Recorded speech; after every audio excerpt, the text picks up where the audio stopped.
السلام علیکم ګرانو هیوادوالو، خدای دې وکړي چې ټول روغ جوړ او خوشحاله اوسئ. امید لرم چې ژوند به مو ښه روان وي. یو نوی درس ته ښه راغلاست وایم ټولو ته. په دې درس کې مې یو ځل بیا تاسو لپاره یو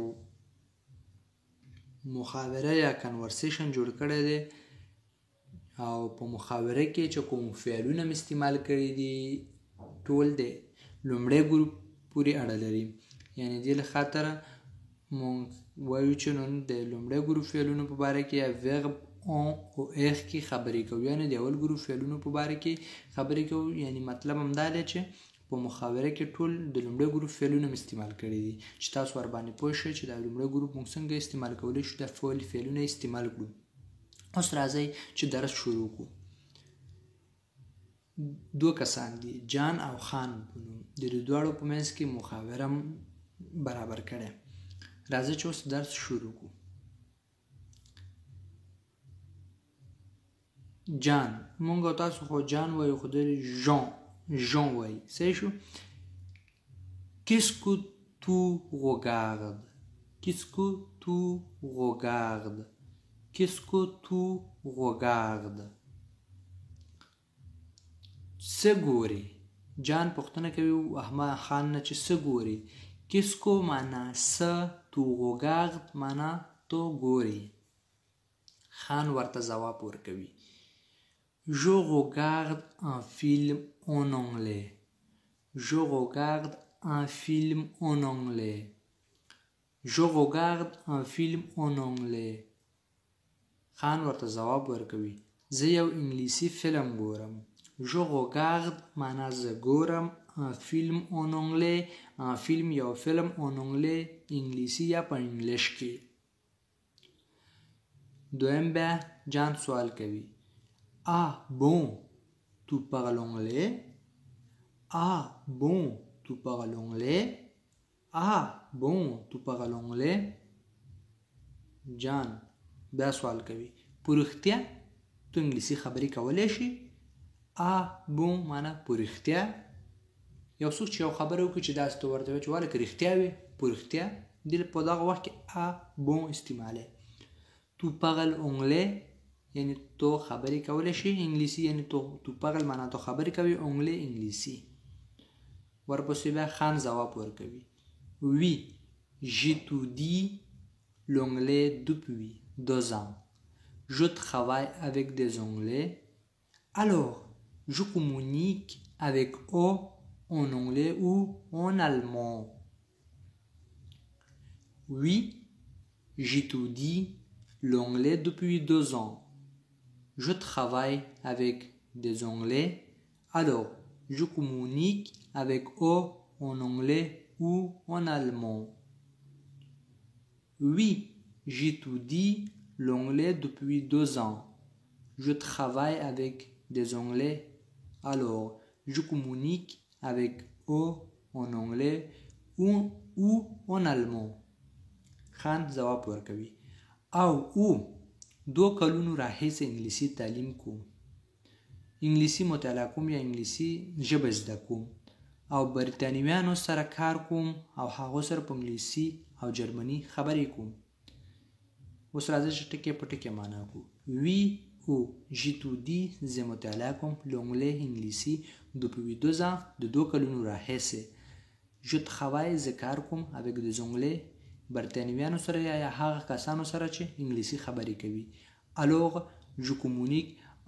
alors معنا نو یعنی او یو دغه غوندې دی، همداسې خبرو کې استعمالیږي. je communique avec eux زه هغوی سره خبرې کوم یا زه هغوی سره ارتباطات ساتم en anglais په انګلیسي او معنا یا en anglais په المانوي کې، یعنی زه هغوی سره په المانوي او یا په المانوي کې خبرې کوم او یا په انګلیسي کې خبرې کوم. دلته وبخښئ په ترجمه کې او راغلی او دا او راغلی او نه دی بلکې یا دی. او معنا یا یعنی انګلی او en allemand فرانسوي او یا په الماني کې ورسره خبرې کوم. بیا جان بیا پوښتنه کوي. Tu ne trouves pas ça difficile? Tu ne trouves pas ça difficile? Tu ne trouves pas ça difficile? تا ته دا سخت نه معلومیږي تو نه trouves pas تا ته دا سخت نه معلومیږي یا تو دا نه پیدا کوي مثلا اصلي trouve ورب پیدا کولو معنا ورکوي خو دلته د معلومیدو او ښکارېدو معنا ورکوي یعنی تو نه trouves pas یعنی تا ته دا نه معلومیږي ça difficile سخت یعنی یو چاته پوښتنه کوي چې دا تا ته سخت نه معلومیږي یا دا تا ته سخت نه ښکاري دا دلته داسې معنا ورکوي خان بیا جواب ورته ورکوي Je pense que l'anglais est difficile au début, mais j'utilise une bonne méthode.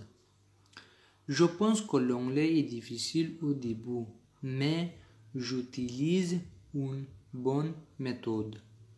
Je pense que l'anglais est difficile au début, mais j'utilise une bonne méthode. خان ورته وای زما په فکر انګلیسي په شروع کې یعنی اول کې سخت دی مګر زه یو ښه میتود استعمالوم Je pense que زه فکر کوم یا زما په فکر L'anglais est difficile انګلیسي یو سخته ژبه ده په اول کې یعنی سخت نه دلته وای L'anglais est difficile au début یعنی په شروع کې انګلیسي سخته ده کله چې یادول شروع کوي وای په شروع کې سخته ده au début معنا په شروع کې mais مگر j'utilise استعمالوم une bonne méthode یو ښه میتود Jean یعنی جان بیا پوښتنه کوي ah oui tu utilises quelle méthode ah oui tu utilises quelle méthode ah oui tu utilises quelle méthode جان په رښتیا کوم یو میتود استعمال کوي یا ته کوم میتود استعمال کوي ah oui په رښتیا ښه tu utilises quelle méthode یعنی تو کوم یو میتود استعمال کوي خان j'écoute des dialogues tous les jours j'écoute des dialogues tous les jours J'écoute des dialogues tous les jours.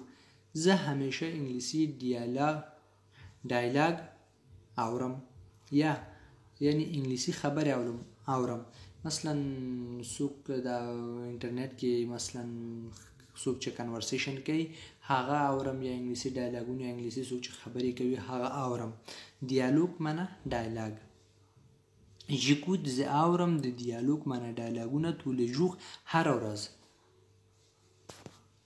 بیا ورنه پوښتنه کوي et c'est efficace et c'est efficace et c'est efficace جان پوښتنه وکړه ورنه وای آیا دا مؤثر یا فایده‌مند دی et او c'est efficace دا مؤثر یا فایده‌مند دی دا efficace لومړی حرف واول دی او سه آخري حرف دی په دغه وخت کې که داسې هم وایي ای سه افیکاس هم صحیح دی او که چېرې داسې هم وایي ای سټیفیکاس دا زه تر وخت چې دا تیزې خبرې کوي بیا دا داسې استعمالوي ای خو جدا دی سټیفیکاس ای سټیفیکاس آیا دا مؤثر دی فایده‌مند دی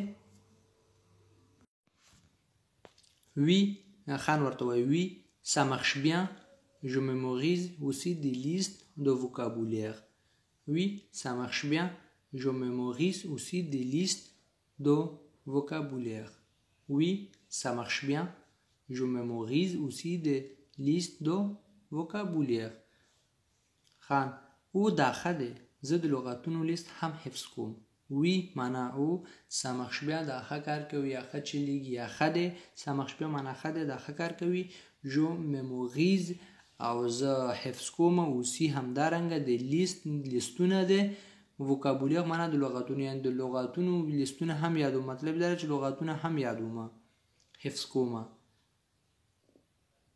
جون ورته وای وی alors là وی معنا او alors là merci مننه دا الوغ خو یو داسې دغه ده چې ښه غوندې استعمالي صحیح شو او دا یو اصطلاح ده همداسې خبرو په وخت کې استعمالیږي Oui, alors là, non merci, n'aime pas du tout mémoriser les listes. Oui, alors là, non, merci, je n'aime pas du tout mémoriser les listes. Oui, alors là, non, merci, je n'aime pas du tout mémoriser les listes. جان او ښه نه مننه د ټولو لغاتونو لیستونه یا لغاتونه حفظ کول نه خوښوم. Oui ou alors là مناخه نو مخصي نه مننه je n'aime pas زه نه خوښوم du tout mémoriser les listes چې د لغاتونو لیستونه زه حفظ کم او په مغزو کې کېنوم او یاد کم. دا زمونږ درس و. امید لرم چې ورباندې پوه شوي به یاستئ. که چیرې کوم مشکل لرئ او په کوم یو لغت باندې پوه شوي ناستئ، په کومه جمله باندې پوه شوي ناستئ، تاسو کولی شئ چې په کمنټ کې راته ولیکئ او په راتلونکي ویډیو کې د هغې په باره کې خبرې وکړو. او که چیرې کوم ګرامر یا کوم یو شي ته ضرورت لرئ هغه هم کولی شئ چې په کمنټ کې راته ولیکئ. او که چینل مو سبسکرایب کړی نه نو چینل سبسکرایب کړئ، زنګ په علامه باندې کلیک کړئ چې هر کله مو ویډیو تاسو ته ورسیږي. ویډیو لایک او شیر کړئ چې نور ملګرو ته هم ورسیږي.